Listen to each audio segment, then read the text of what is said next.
तर रात्रीचा तरस होता का वाघ की आलं आणि त्याचं नरडं धरलं. म्हणजे नरडं धरल्याबरोबर आमच्या वडील कुऱ्हाड उशाला घेऊन झोपायचं, आम्ही दोघंच होतो. तरस किंवा ह्या वाघ समजा आला तरी ती कुत्री फित्री मारायचा, शेरड. एकदा कपडे काढली आणि सलामी दिली की आग व्हायची अंगाची. जसा बगाडाच्या बैलाला कसं वाटतंय कवा झुकतोय मालक, असं व्हायचं. आता एखादा उर्मट जर राक्षस आला पुढनं, त्याला हा. सुट्टी द्यायचा, त्याला उलटा पालटाच करणार. अहो आम्हाला म्हणजे सणाला मिळायचं नाही खायला, तर खुराक कुठला आले. आज 12 वाजता जर गावातनं भाकरी आली ना, तर उद्या 12 वाजता येणार. आता सालाड आमच्याकडे एकच म्हस असायची, ती येली त्या वर्षी फुल तब्येत होणार आणि म्हस आटली की बंद. एकाच घेऊन दूध प्यायची परिस्थिती नव्हती आमची. तर त्यांनी काय केलं, मुंबईतून आल्यावर म्हणजे चल तालमीत. आमच्या भावांचीच कुस्ती लावली. जवळजवळ अर्धा तास कुस्ती चालली होती, त्याला मी काही पडलो नाही, बारीक असू शकली. तालमीतनं कुस्ती जसा बाहेर आला त्यांनी कुस्तीच सोडून दिली. की बैल जर जाऊन येईल नसतं तर आम्हाला रात्रभर झोप येत. पक्काल अशी कातड्याची त्या रेड्याच्या अंगावर ठेवायची आणि ती भरून आणायची. बैल गुरं पाळायची म्हणले की त्या माणसाचं आयुष्यभर हाल होते. कपडे नीट मिळत नाही, जेवाय मिळत नाही टायमिंगला, किंवा जेवाय नसलं तरी चालतं, पण बैल हे दावणीला पाहिजे. नमस्कार, माझं नाव संभाजी महादेव पिसाळ आणि बावधनचे रहिवासी, पण आपल्या ह्या जनावरांच्या नादामुळं रानात राहतो आम्ही.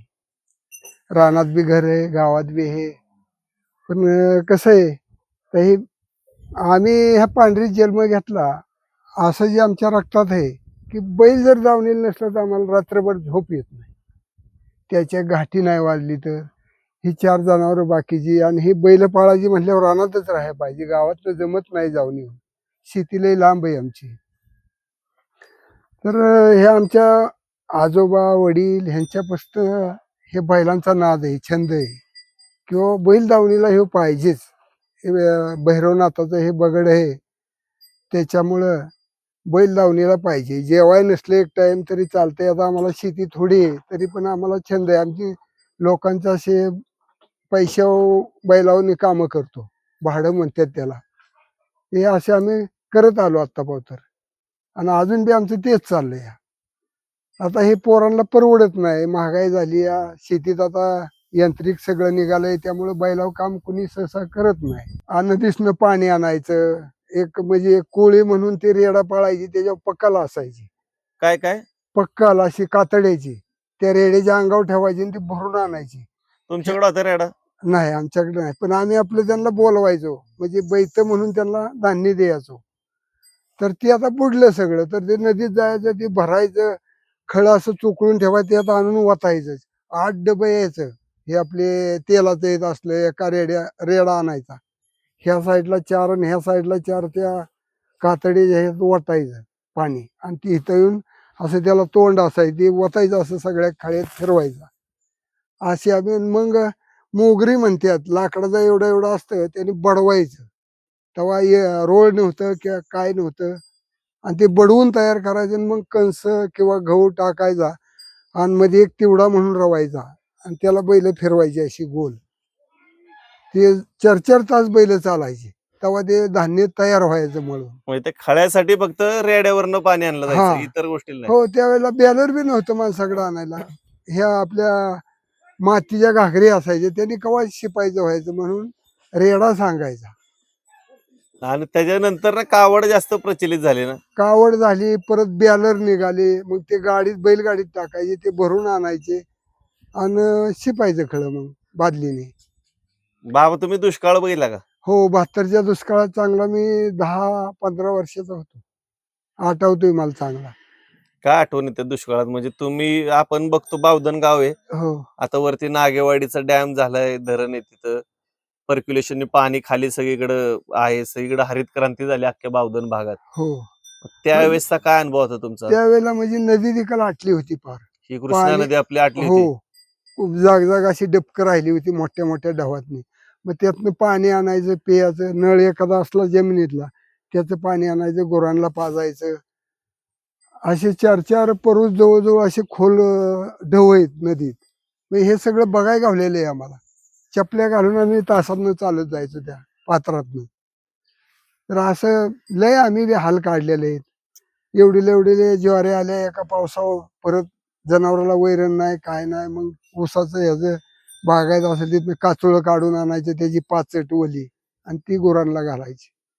माणसांचंही तसंच, ते मिलो यायचा मका यायची, ते घेऊन आम्ही रेशनिंगचं खायचो, धान्य पिकायचं नाही म्हणून. अशा बैल गुरं पाळायची म्हणली की त्या माणसाचं आयुष्यभर हाल होते. कपडे नीट मिळत नाही, जेवाय मिळत नाही टायमिंगला, असे म्हणजे लई हाल होते त्या माणसाचे. पैसे कुठं माणसात जाया होत नाही, त्यांचं टायमिंगला पाणी खाया घालावंच लागतं, शेण काढावं लागतं. असं म्हणजे म्हणजे पूर्णपणे आपण त्यात अडकून जातो. हो, अडकून जातो. पण ते प्रेमापोटी. हा, प्रेमापोटी. आणि छंद येतो. ह्या गावला बगाडा असल्यामुळं माणसाला भान राहत नाही अजिबात, किंवा जेवाय नसलं तरी चालतं, पण बैल ह्यो दावणीला पाहिजेच. 72च्या साली ज्यावेळेस दुष्काळ पडला होता त्यावेळेस बघाड कसं झालं होतं? तुमचं वय किती होतं बाबा त्यावेळेस? त्यावेळेला बघा 15 वय तरी असेल. 15 वर्षाचे असेल हो, तुम्ही. 15 म्हणजे चांगलं वर्ष. कळत होतं तुम्ही. चांगलं कळत होतं, बैलाचं काम करत होतो मी.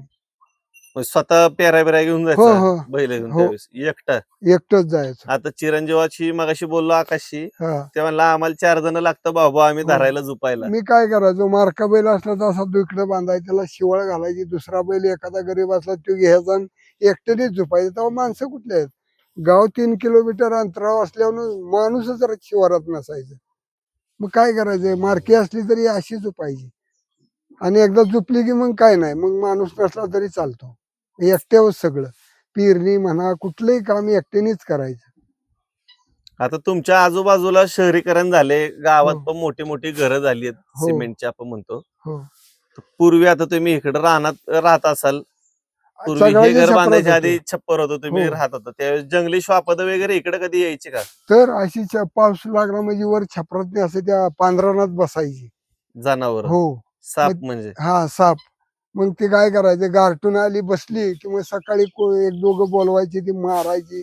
नाहीतर रात्री जर एखाद्याला डौच केला काय झालं तर काय कळतं या. असे पुष्कळ आम्ही बी हाल काढलेले आहेत. नाही, पूर्वी नाही का कोल्हे खोकड किंवा तरस वगैरे पण यायची. हा, ते तरस किंवा ह्या वाघ समजा आला तरी ती कुत्री बित्री मारायचा, शेरड. पण आम्ही बंदिस्त करायचो ना, छपरा असली तर ताट्या बिट्या भोवतानी सगळ्याच्या बांधायच्या. आता तुम्हाला जवळ जिथं सोनजायचा डोंगर आहे, हो सोनजाईचा डोंगर तो जाऊन पाचगणी महाबळेश्वर करत असं ते जावळीच्या खोऱ्याला तो मिळलेला आहे. हो म्हणजे तुमच्या नागेवाडीच्या बॅक साईडला जरी गेलो तरी आपण जावळीचं खोरच पकडून चालू, हो म्हणजे हो, बरोबर. काटवली दापोडी ती हो सगळी गावं खाली त्या पलीकडच्या बाजून चालू हो, असतात. तर तिकडून पण बिबटे वगैरे तुमच्याकडे आले असतील ना? येतात ना तिकडं. असा उन्हाळा झाला का नाही की खाया कमी पडलं की इकडे येतात. तुम्ही कधी बघितला का बिबट्या वगैरे? तसा म्हणजे रात्रीचा बघितलाय, पण असा स्पष्ट नाही, अंधारात. आम्ही गावात येता जाता गेलो म्हणजे एक दोघं आम्ही असायचो. म्हणजे येता जाता चालत, त्यावेळेला सायकली बी नव्हती आमच्याकडे, चालत यायचो. कुठं हे गणपतीच्या वेळेला म्हणा, नवरात्रात आम्हाला संध्याकाळचं जावंच लागायचं. मग दोघा तिघाचा ग्रुप करायचा आणि चालत जायचं. मग ही असली जनावरं आडवी जायची ना फुटणार रोडनं, पण भीती वाटायची नाही त्यावेळेला आम्हाला. भीती वाटायची? नाही वाटायची, नाही वाटायची. नाही वाटायची. कुस्त्या खेळत होता तुम्ही? हा, कुस्त्या खेळत होतो. भीती म्हणजे रानात राहिल्यामुळे त्याचं भीतीच वाटायची नाही. म्हणजे एक ते अंदाज होता आलं ते काय हा, आपल्याला करणार नाही, निघून काय जाणार त्याच्या वाटे मार्गाने. नाही गेलं की ती बाजूने निघून जायचं. एक 20-25 फुटाच्या अंतराने ती निघून जायचं, पण नाही काय करायचं. तुमच्या गोट्यावर कधी शिकार झाली का नाही नाही आजूबाजूला कोणाच्या नाही. बघण्यात मी तुमच्या? एक लहान होतो एकदम, त्यावेळेला आमचं असं रानात वस्ती, म्हणजे अशी बैल वावरात बांधलेली, खळक केलेलं, आणि एक शिर्डी बांधली होती पायथ्याला. तिचं एक करडू होतं, ती नेमकं हातरुणावर बसायचं. तर रात्रीचा तरस होतं का वाघ की आलं आणि त्याचं नरडं धरलं. म्हणजे नरडं धरल्याबरोबर आमच्या वडील कुऱ्हाड उशाला घेऊन झोपायचं, आम्ही दोघंच होतो.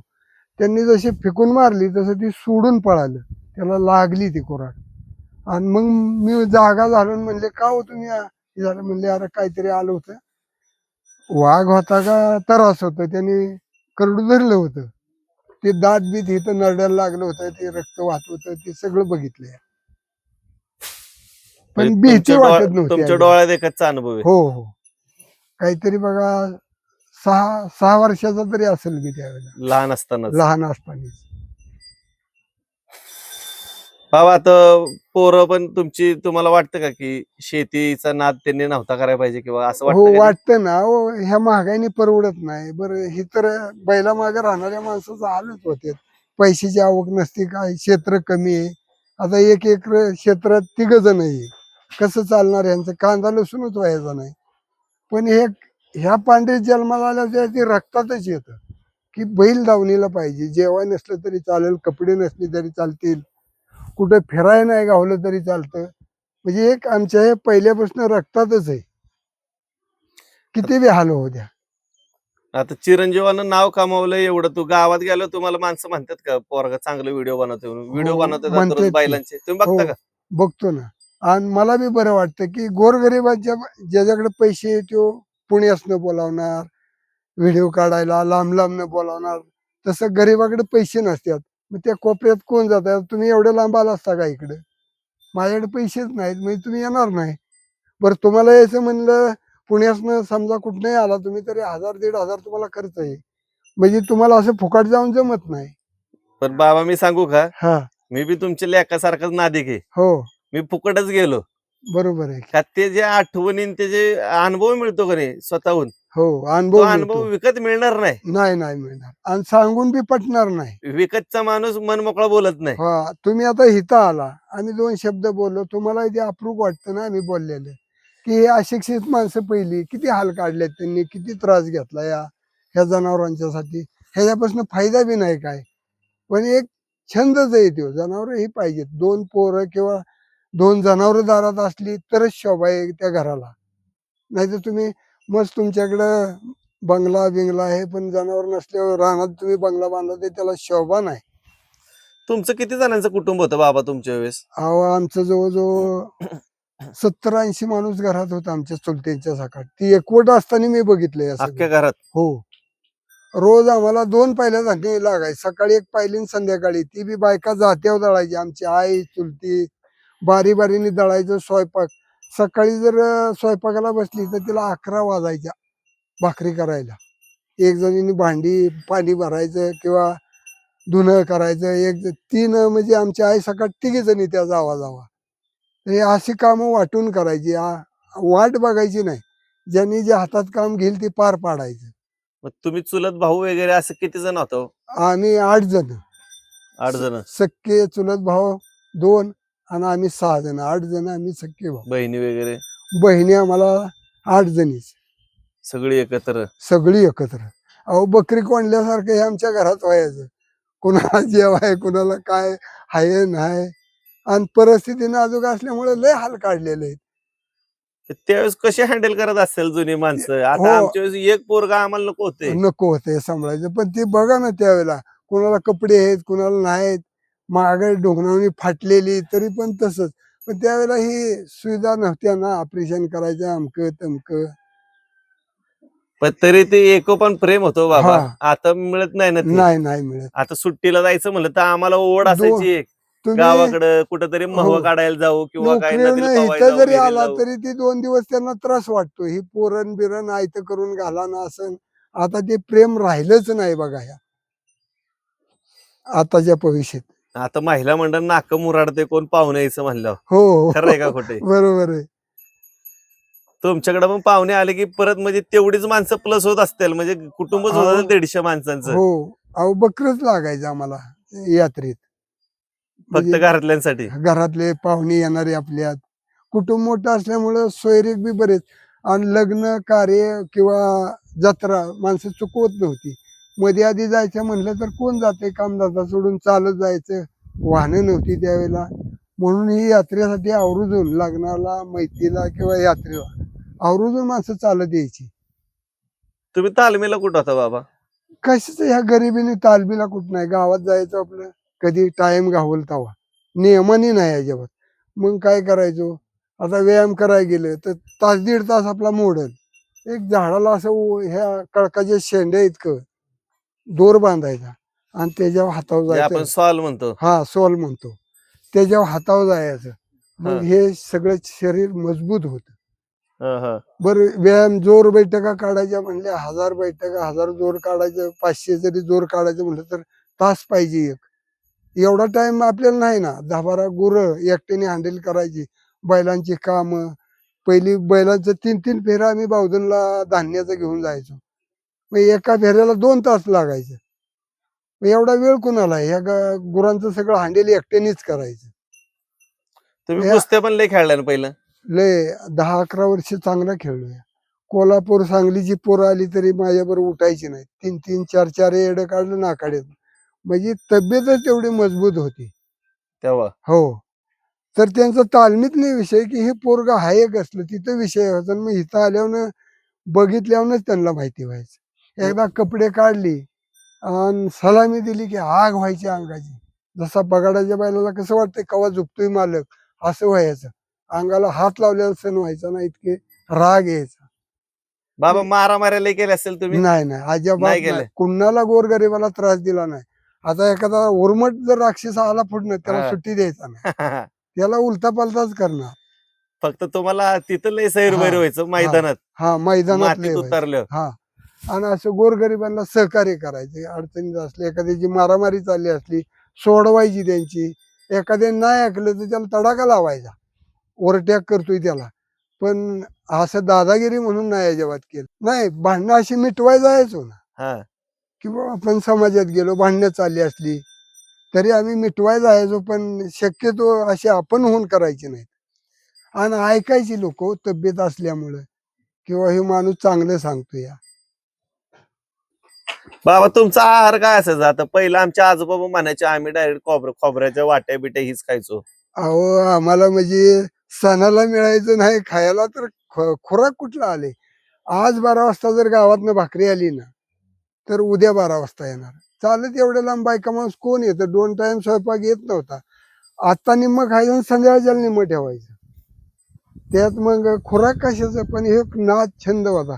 आता रानात म्हणजे पौष्टिक शेंगा खा, वाटाण्याच्या, चवळीच्या, हे मानवायचं त्यावेळेला जास्त. कच्चं धान्य हुरडा भाजून खायचा. आता सालाड आमच्याकडे एकच म्हस असायची, ती येली त्या वर्षी फुल तब्येत होणार. आणि म्हस आटली की बंद. एकाच घेऊन दूध प्यायची परिस्थिती नव्हती आमची, कुटुंब मोठं असल्यामुळं. ते घरी खायलाच फक्त मस्त. हो, घरच्या दुधाला घरच्या सगळ्यांना पुरतीच, पोरांना. विकायचं नाही आणि काय नाही. मग एवढ्या माणसात किती वाटणीला यायचे. आज चहा केला तर अर्धा किलो साखर लागायची. मग त्यात निदान अर्धा लिटरचं दूध ओतायला पाहिजे, तेव्हा ते चहा चांगला होणार. आता सगळ्यांना तुम्ही तर लय जुन्या पिढीतले बाबा, लय. म्हणजे हो, तुम्ही 72चा दुष्काळ बघितलाय. चांगलं आठवतं. तुम्ही धरण हाताना बघितलंय हो, डोमचं. सगळं बरोबर आहे तुम्ही की. आपला भुईंचा साखर कारखाना उभारताना बघितलंय. बघितलंय, बघितलंय बरोबर सगळं. की नाही? हो, सगळं बघितलेलं आहे. आणि ह्या कुस्त्याचा नाद म्हणजे कसा लागला, आमचा एक भाऊ होता माझ्या अगोदरचा. ते महाराष्ट्र बँकेत कामाला लागले. त्यांनी कुस्ती सोडली, तर ते मुंबईला भुवनेश्वरमध्ये तालमीत जायचे. चांगल्या कुस्त्या करायची ते. आता त्यांच्यापेक्षा माझी तब्येत जोरात. तर आमच्या भावा काय बसले, म्हणले ह्याला नाद पाहिजे, ह्याची तब्येत लई जोरात आहे. तर त्यांनी काय केलं, मुंबईतून आल्यावर म्हणले चल तालमीत. आमच्या भावाचीच कुस्ती लावली. जवळजवळ अर्धा तास कुस्ती चालली होती. त्याला मी काही पडलो नाही, बारीक असून. मग भाव काय म्हणले, त्यांनी त्या तालमीतनं कुस्ती जसा बाहेर आला, त्यांनी कुस्तीच सोडून दिली.